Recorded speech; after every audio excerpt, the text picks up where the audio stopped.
Good evening, everyone. This is Adrian Bridge coming to you from the Lodge number 1 of Taylor's Port here in Villanova de Gaia. You can see behind me an exceptionally large vat and around me casks of our aging tawny. Those who were able to join last night, I was having the 20-year-old tawny, which would have been done in the casks. Tonight, I'm enjoying a glass of the Taylor's late bottle vintage 2015, and that would be aged in the large vat behind me. The vat itself has about 100,000 litres, so of course that's large volume of liquid with very little surface area of wood is of course what helps to retain all these lovely fresh berry fruit flavours and what makes an LBV so special. And for us this year, LBV is very special because it represents 50 years since the original launch of Taylor's LBV.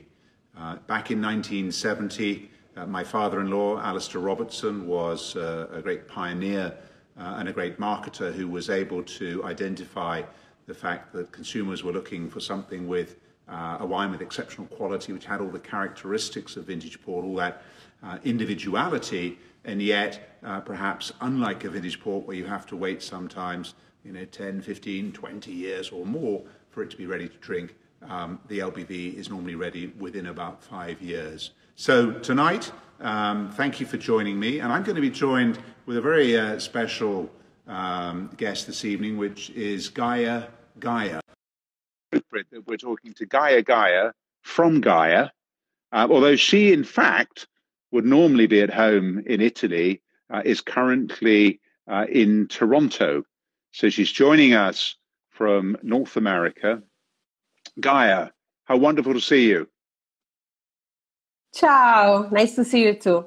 Nice to see you. And in fact, I have to say that I've been reading about you and your family today because there's a major feature in this month's Decanter magazine about Italian wines with about 4 pages dedicated to you and your pioneering family, particularly your father, who's incredibly well known, but you and your siblings who are doing such a great job. So congratulations on the coverage. Congratulations on your very fine wines.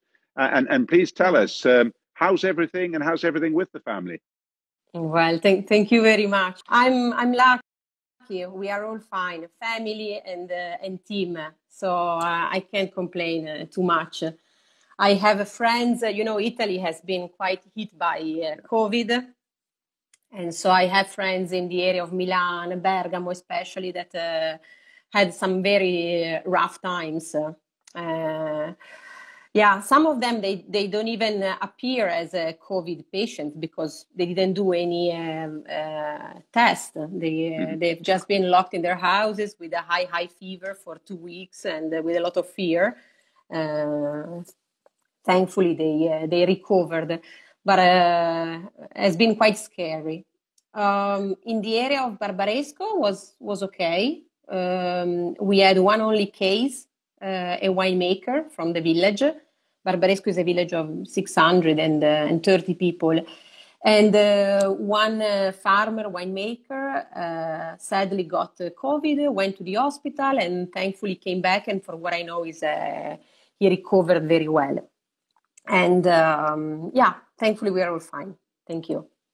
Oh, that's great to hear. But what would also be really good to hear is how is this year shaping up? Because you, like us, here in the Northern Hemisphere, we're busy with the growth of our vines and beginning to plan how we're going to do a harvest in this new environment, and indeed, of course, working with our vines to ensure that we get the highest quality that we can out of this year's growth. So, tell us how everything's going in Italy in that regard.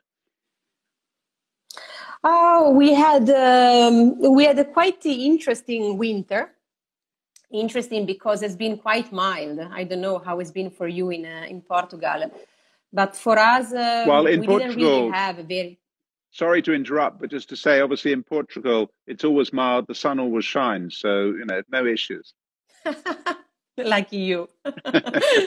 No, we had, so 2019, we had few rains, heavy rains by the end of the year. In November, we also had snow. It rained quite a lot all over the second half of October, November, and the beginning of December. So we had a good amount of water into the soil. And then from the end of December on, January, February, March, April, for 4 months, we basically saw no more rain. And so, and the temperature were quite mild. But we did some controls on the soil, and we saw that already 30 centimeters below the surface, we still had, a few weeks ago, we still had 86% humidity. So our soil kept a lot of the water that came down at the end of 2019. And if you put together the fact that the soils, they kept a lot of water because we have clay soil. So we have soil that they keep a lot of water. And the temperature have been mild. Mm-hmm. This together made the vines wake up earlier from winter, and we had quite an early bud break. So considering, if we compare this year respect to last year, we are almost 2 weeks ahead of time. And so we forecast that the flowering probably is going to be around between the 20 and the 25 of May, if the weather continues to be as it is. As a good sign, I mean, I know that we are it's too early to say how will be 2020, but the start has been very, very good because we have a great homogeneity of the vegetation. The bud break was very even. Mm-hmm. Everything is growing at the same speed. So this is usually a very good sign. We forecasted quite a productive year. So right now we are already starting to clean up and eliminate some future bunches, and then we will do a second selection after the flowering between the end and the beginning of June, and then we will continue because I think will be a very productive vintage 2020. Well, it's very interesting that you should say that because the experience here in Portugal in the Douro Valley is that our bud break happened, or bud burst happened on the 3rd of March, which is around about 2 weeks earlier than normal. So we appear to be having a very similar experience to you. It's a little bit earlier, a couple of weeks earlier than normal. And although at this moment in time, we probably are also looking at a fairly good sized crop for this particular year. But you know, we're having quite a bit of rain. So at the moment we have 1 day of sun, 1 day of rain, and that's how our current growing season is going. You know what we noticed that, I mean, I don't want to talk too much about climate change, but one thing that we noticed that is unusual with respect to the past is that we don't get any more rains in January, February, March, which usually were the rainy months of the year. But if I look at 2020, 19, 2018, 2017, all performed in the same way, meaning that January, February, March were not raining at all. And then the issue is that the rains, they start in May, and maybe they go on May and June, and this can be more problematic. So I hope it's not going to be like this for us as well. One good thing is that, you know, during COVID, our office is completely closed. So we have been closed almost for 2 months. And in the cellar, we had to cut the team. I mean, we are not going to fire anyone, and we have no intent of dropping part of our team. Actually, we have new projects in mind, so we are actually looking to hire new people. But in the winery in Barbaresco, we have 10 people working in the vineyards, and for weeks we only had 3, 5. They all came back. The entire team is back to work since just Monday. So we did works. We kept doing our works inside the cellar during COVID. Everything went well, but obviously went slower because we had less people, also because we didn't want people to work in pairs. So when there were rackings to do, everyone was doing it on his own. And then we paid a lot of attention in re-cleaning. So every time the team was working in the winery, then at the end of his job, everyone had to take a solution with alcohol and clean every surface that had been touched. So it took a bit longer. In the vineyards, actually, our team never stopped working because we still had to finish pruning in March. So we finished pruning quite late, around the 15th of March. And so we had a little bit of people in our team working there.